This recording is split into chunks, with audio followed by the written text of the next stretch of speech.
Hello and welcome to this Cronkite News special. I'm Ben Marjat. Thanks for joining us. Tonight we bring you a series of reports from our Borderlands beat, from our team coverage on Pope Francis and his historic visit to Mexico, to a range of issues important to Arizona's Latino population and culture. Mexican President Enrique Peña Nieto says he's ordering officials to accelerate the extradition of drug lord Joaquin El Chapo Guzman to the United States. It's the latest turn in a saga that's playing out a lot like entertainment. Cronkite News reporter Mauricio Casillas compares what's in your Netflix queue to reality. News that actor Sean Penn met with El Chapo while the drug lord was on the run could be the plot for a growing number of hit TV shows about narcos airing now. While fans binge watch, critics say the shows glamorize drug lords and downplay the real-life consequences. Popular shows La Reina del Sur, or Queen of the South, El Señor de los Cielos, or Lord of the Skies, the man who sparked the drug war, and the Netflix series Narcos, Pablo Escobar, depict the flashy and violent lifestyles of cartel leaders. But critics say it's only part of the story. People have been dying, killed as a result of the drug-related violence. Anthropologist Maria Cruz Torres does research in the Mexican state Sinaloa, the birthplace of Mexico's cartels and location where El Chapo was recaptured. People say, well, we're tired of all these killings. I mean, you just talk a lot of the women, they would say, you know, we're tired. Among the victims, two of Torres' research associates. Her husband, another ASU professor, has also witnessed the bloodshed while conducting research in Mexico. I've seen, outside of Mazatlan, heads on pikes. How many Americans have seen heads on pikes? None. But even so, fans cannot seem to get enough of shows like Narcos. 23-year-old Ivan Mendoza binge-watched the first season. As everybody knows, drug cartels are bad, but in this case, they're trying to show you a different point of view of that, so that's why I got hooked. Shows about narco culture like the ones produced by Telemundo have been extremely successful. Over 3 million people tuned in to watch the season 3 premiere of El Señor de los Cielos last April, making it the highest watched show here in Phoenix, regardless of language, for people ages 18 through 49. It became one of the most popular telenovelas here in the United States, but also glorifies the activity, the narco activity and the narcos, you know. So it is a contradiction. Now, contradiction or not, these stories sell. Actor Armie Hammer just bought the rights to the life story of La Barbie, a Texas-born, blue-eyed, blonde-haired drug trafficker. In the broadcast center, I'm Mauricio Casillas, Cronkite News. Thousands of families in Arizona hope the Supreme Court case will uphold President Obama's authority to create DAPA. The program protects undocumented parents of U.S. citizen children from deportation. Cronkite News reporter Clara Benitez talked to one of the families that will be affected by the ruling. I spoke to a mother in Mesa who would qualify for DAPA, and she hopes to have the opportunity to apply. She, like many other undocumented parents, is closely following the Supreme Court case. Elizabeth Montoya is a mother of 4 children. 3 are U.S. citizens, making her eligible for DAPA, Deferred Action for Parents of American Citizens. She and her husband came to Arizona seeking a better life in spite of the challenges of being undocumented. We've always been a family that has been focused. If we are here, we're going to make the best of it. Lucha is an organization that helps immigrant families in Arizona. Abrid Gallardo, Lucha's operation manager, is a DACA recipient herself. More than a policy, more than a work permit, it's like lives, real humans that are going to be affected and touched by this policy. Montoya calls DACA a blessing for her oldest daughter, Carla, who she brought to the U.S. when she was 3 years old. We're only asking for the minimum that every person deserves, which is living in peace, to have a normal life and be part of society, because we have been living in the shadows, and it's time for us to come into the light. More than 5 million people could benefit from DAPA and expanded DACA if the Supreme Court upholds the president's executive action. Arguments begin in April. A ruling is expected in June. Clara Benitez, Cronkite News. The U.S. Department of State updated the Mexico travel warning, and several regions of Sonora are included. Rocky Point is not on the list of places to avoid. The popular beach destination depends on visitors from Arizona. Cronkite News reporter Haziel Bernal went to the Rocky Point to find out whether the warning will hurt tourism. Travel to Puerto Peñasco, also known as Rocky Point, to enjoy the beach, local shops, and restaurants where some cheer on their favorite NFL teams. Most businesses here depend on tourism. Locals worry travel warnings issued by the Department of State could scare away visitors. It worries us because Rocky Point is the city that has guaranteed the safety of tourists, has guaranteed the safety of the people who live here. Puerto Peñasco was not listed on the travel warning, but the U.S. Department of State still wants you to travel with caution. Travelers coming here are advised to drive during daylight hours. Arizona visitors told us they're not concerned. Some are even looking to make Puerto Peñasco a second home. We've been looking and planning on buying something, a home here, and to have for like a retirement. El Rey del Mar, a retired fishing boat that has been transformed into a pirate ship, is one of the family-friendly attractions. Very family-friendly, yes. So my youngest is 4, oldest is 16. He'll be off from over here to have fun. Go to the beach, go to the, of course, the outside. It's a flea market area. The only outlaw many tourists will come across is this captain dressed as a pirate. The only threat, a good time. From Puerto Peñasco, Haziel Bernal, Cronkite News. And looking toward the vote here in Arizona, first-time voters will play a critical role in this presidential election if they turn out and cast ballots. Many are young and Latino. Cronkite News reporter Mauricio Casillas tracked the local effort to register Hispanic millennials in Arizona. It's estimated that millennials will make up 44% of eligible Hispanic voters in the United States. Now, that millennial effect will have an increased impact here in Arizona, the state with the 4th largest group of Hispanic eligible voters in the country. Come get registered to vote! Jose Barbosa is a volunteer for Promise Arizona, a Latino rights organization. He spends about 20 hours a week on the streets of Phoenix urging people to register to vote. He wants to give others a voice because he himself cannot vote. Ever since SB 1070 happened, I decided to come out of the shadows that is undocumented, and I wanted to do something for my community. Barbosa is a dreamer and hopes that Latino voters will rally behind immigration reform. These next 10 months are going to be crucial, and we're gonna have an opinion. According to a recent study from the Pew Research Center, between the last presidential election and this one, 3.2 million U.S. citizen Latinos will have reached voting age. Latinos largely have not been involved in the electoral process. This is a new phenomenon. But I think the younger Latinos coming up through the K through 12 are learning a new sense of engagement and empowerment. Promise Arizona focuses on high schools in an effort to register first-time voters. You know, millennials, they just feel like their voice is being suppressed and they think it just doesn't even matter, so they just kind of throw the towel in. And that's completely wrong. But some are eager to cast a ballot. I'll be the first in my family to be able to do something like that. And it's just something you have to take pride in. South Phoenix is the biggest area of priority for voter registration volunteers because of its large Hispanic community. Now, Jose says that on a good day, he gets about 15 voters to sign up, but that's still a lot more no's than yeses. When somebody says no, I just like, it hurts. It hurts inside because I know I'm undocumented, I can't vote.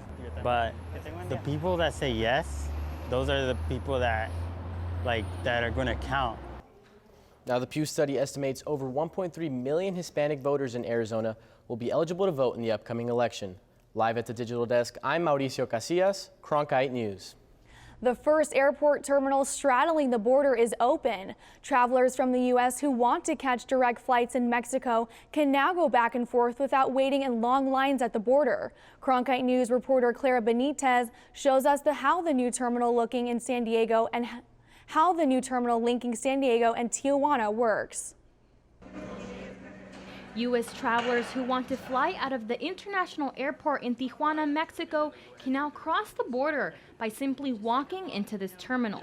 They're through immigration and customs and check in right into their flight. And likewise, when they come back, they arrive in the baggage area, cross the bridge, and they're in the United States within minutes. And it's an amazing level of service that people have never seen before and are really starting to really take advantage of it. The Cross-Border Express CBX connects San Diego directly to Tijuana. This line is the border. Airline passengers pay a $12 fee to use this privately owned facility. Frequent travelers like Jesus Ochoa Padilla say it's worth it. The service is great. Sometimes I wait up to 2 hours or 3 hours to cross the border, but here it's fast and my family can come pick me up. The Cross-Border Express took about 8 years to finalize, with agreements on both sides of the border, including U.S. Customs and Border Protection. It's a partnership, so the sponsor's providing all the facilities and the payment for the officers, and the CBP handles all the inspectional and security requirements.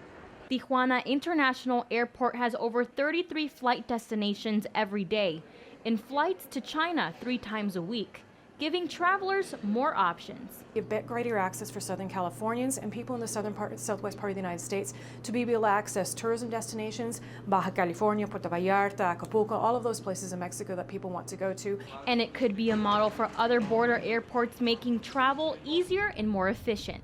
Clara Benitez, Cronkite News.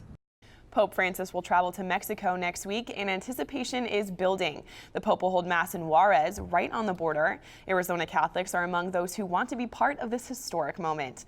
Cronkite News reporter Chloe Nordquist talked to the bishop in Phoenix about the importance of the Pope's border visit. The border is the best opportunity most Arizona Catholics will get to be near the Pope since John Paul II visited Phoenix in 1987. Catholics in this state will be among the thousands of faithful expected to make the trek to the border. It's been more than 25 years since a pope has visited the Southwest. Pope John Paul II knelt to pray here at St. Mary's Basilica in Phoenix.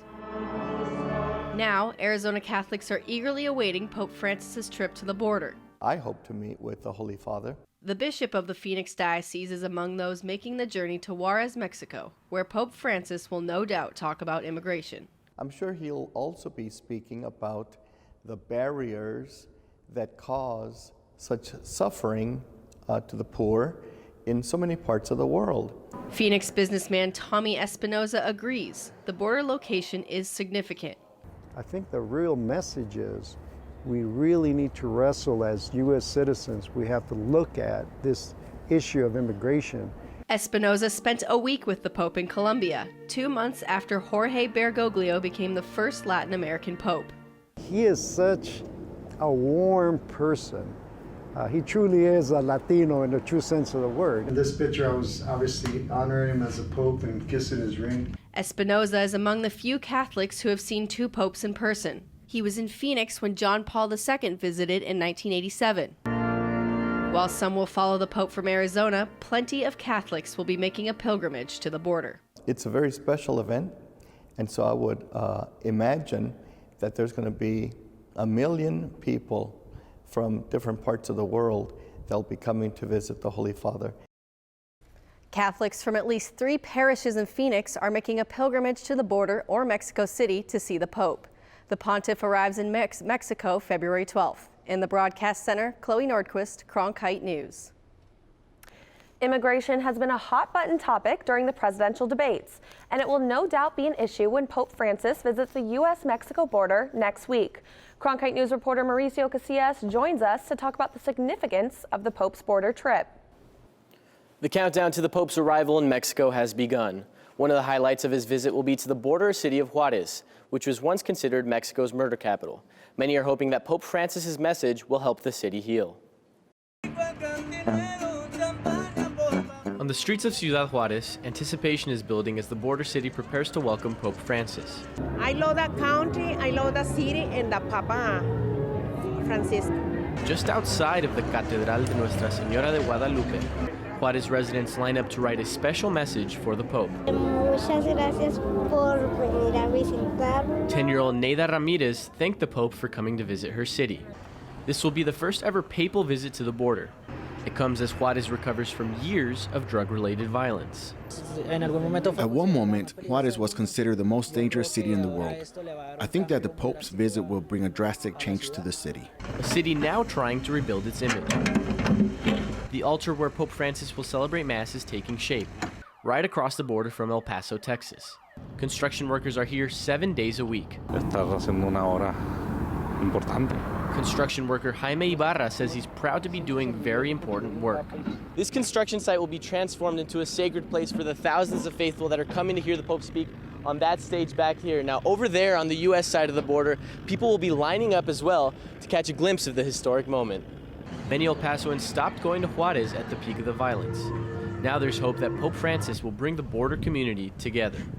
We were looking away from them, but with the Pope coming, that'll unify us and make our bond as brothers and sisters even stronger. And the Pope will no doubt have a strong message about the migrants and refugees who come to the borderland in search of a better life. He's going to call all parties to come together to bring solutions to the table. More than 450,000 people are expected to celebrate the Pope's visit in Juarez. During a Mass, the Pope will offer a blessing for Catholics in El Paso watching a live broadcast on the U.S. side of the border. In the broadcast center, I'm Mauricio Casillas, Cronkite News. Security will be tight, schools closed, and traffic rerouted for Pope Francis's visit. As Cronkite News reporter Chloe Nordquist shows us, neighborhoods and businesses blocks from the border will feel the biggest impact.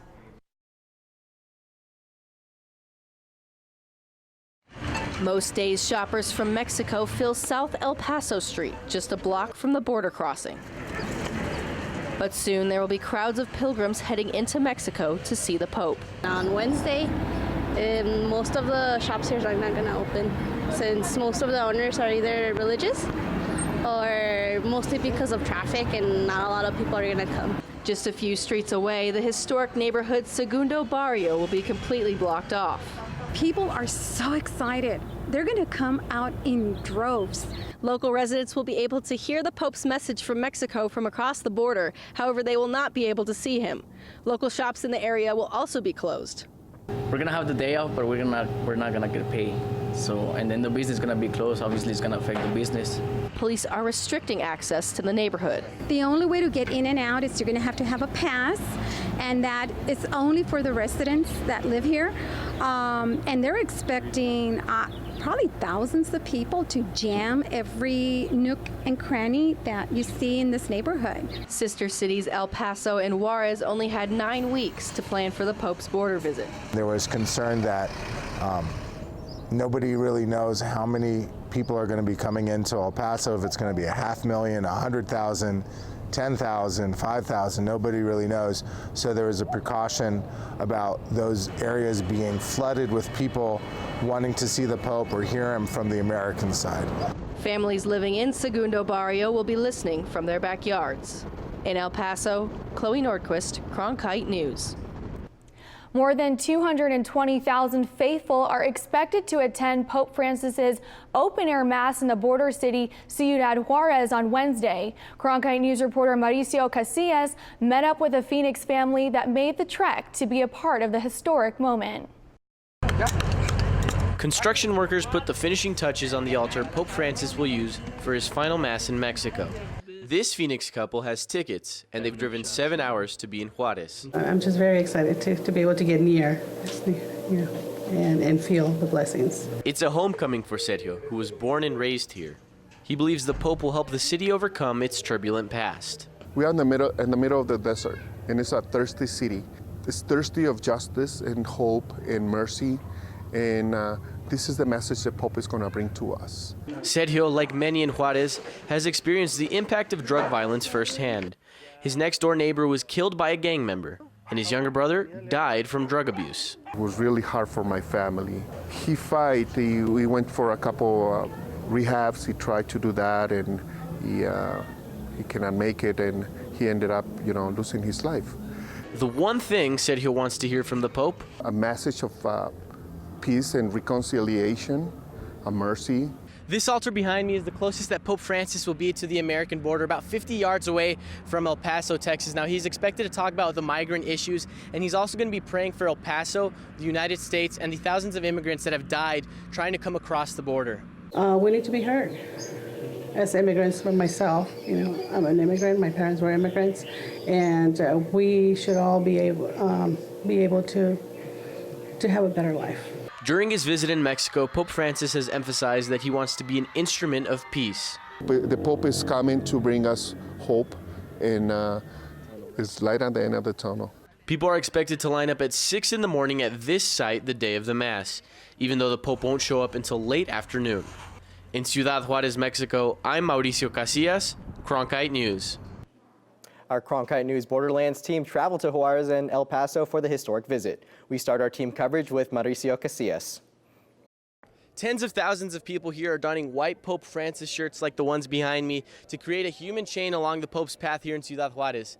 The citizens are thrilled to have the leader of the Catholic Church here in their city.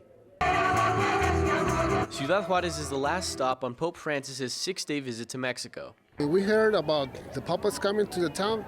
People change. People change in the schools, people change the mind and the work, and the street, the peace. We feel the peace everywhere. People from both sides of the border are gathered for the historic event and the chance to unite as one community in faith.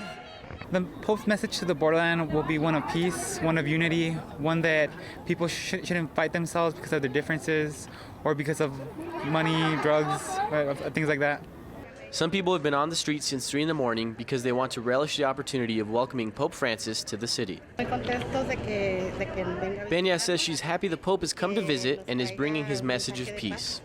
For a city that resembled a ghost town during the height of the drug violence, this is quite the turnaround. The streets are alive as the Pope is in town. In Ciudad Juarez, Mexico, I'm Mauricio Casillas, Cronkite News. Cronkite News reporter Chloe Norquist spent the day in El Paso, where thousands gathered at the Sun Bowl to take part in today's historic moments. The Sun Bowl Stadium is buzzing with energy as thousands of people are packing in to watch a live stream of Pope Francis' Mass on the other side of the U.S.-Mexico border. I talked to Catholics from across the country earlier today about why they're here. Earlier, the Sun Bowl started filling up with the faithful, including Helen Walker from North Phoenix. His message is he comes to deliver that we all make choices, but we need to be sisterly-like and brotherly-like. Devout Catholics from both coasts and across the Southwest gathered in this football stadium for the live telecast, rather than dealing with crossing the border to hear the Pope celebrate Mass. Se ve, se siente, el Papa está presente. Angie Serrato said her group traveled by train from California to be a part of this moment. It means everything to me. I know that things will be better here just because of his visit. It took Nelda Salado 3 days to drive to El Paso from New York. In the presence of so many faithful that come together, whether Catholic or Protestant or Methodist, we're all coming together because we believe in one God. This is the Pope's first visit to a border community, and the overwhelmingly excited crowds are looking forward to the lingering effects his visit has on both countries. In El Paso, Chloe Norquist, Cronkite News. A team of young Latinas from Camelback High School recently took first place in a statewide innovative app challenge. They're setting the example in a field where there are few Hispanic women. Cronkite News reporter Haziel Bernal has the story. It started with a simple goal: make a trip to the supermarket quick and efficient. We came across people complaining about how stressful it is to go shopping, and that's how Shop Easy came about. An all-Hispanic girls team from Camelback High School in Phoenix developed the idea for the Verizon Innovative App Challenge. As we did the research, we realized that the technology did exist, that there was different companies who based their companies on indoor GPS system, and so we decided that through that company we would back up our app. With the support of their teacher, the girls presented their idea using poster boards and their own commercial. Shop Easy, an indoor grocery store GPS app that can change your life. The competition was tough with 1,200 other entries. Even so, they won Best in State for their mobile app concept. There's so many possibilities and opportunities in these careers for, young women, and, to be role models, and young Hispanic women especially, is amazing. Few women are involved in the fields of science and technology, and even fewer Hispanic women. Women are still underrepresented in STEM careers, making up only about 27% of the workforce. And of those, less than 10% are minority women. What we did look at this challenge was as an opportunity to, like, if we did win, to like help it motivate us, like for us to keep going harder. The girls are now looking for support to develop their app. And for taking first place, they won a $5,000 donation for their high school's marketing and entrepreneurship club and their very own tablets. In Phoenix, Jaciel Bernal, Cronkite News. The app challenge is just one of many efforts by the STEM industry to encourage more students to pursue careers in science, technology, engineering, or math. Tourism to Mexico has steadily increased over the past few years, and now it's cheaper than ever to go. The drop in oil prices has devalued the peso to a current exchange rate of 18.27 for every U.S. dollar. Cronkite News reporter Anthony Marroquin has more on what this means for travel from Phoenix to Mexico. Spring break is just around the corner, and students are already planning their trips. Northern California, St. Louis. Just going up to Flagstaff for a couple of days. But the stronger peso-dollar exchange rate means travelers can now get more bang for their buck, and that has some people rethinking their plans. That's a great exchange rate. Gracias. But not everyone that goes to Mexico is a tourist. For some people, going to Mexico means seeing friends and family. And for those people, cheaper prices doesn't mean more visits, but rather longer stays. Turismo Silveira offers weekly services from Phoenix to Durango, Zacatecas, and Chihuahua in Mexico. Shuttle demand is seasonal, and the people who ride them are generally not influenced by the price of the peso. What we see is a lot of older folks, older travelers that will travel to and from Mexico to either see family here or to just go back home or see family there. Instead, what is happening is that those who are traveling to see family are finding that they can stay for longer periods of time. My daughter planned to go for 3 weeks, but now she's been there 6 weeks. She extended her time because she had a bigger travel budget. Juan Herrera says he understands the weaker peso hurts relatives living in Mexico, but he's glad his daughter can visit her grandparents for longer. In Phoenix, I'm Anthony Marroquin, Cronkite News. That's it for this Cronkite News Borderlands special. Thanks for joining us. For top Arizona stories anytime, go to cronkitenews.azpbs.org.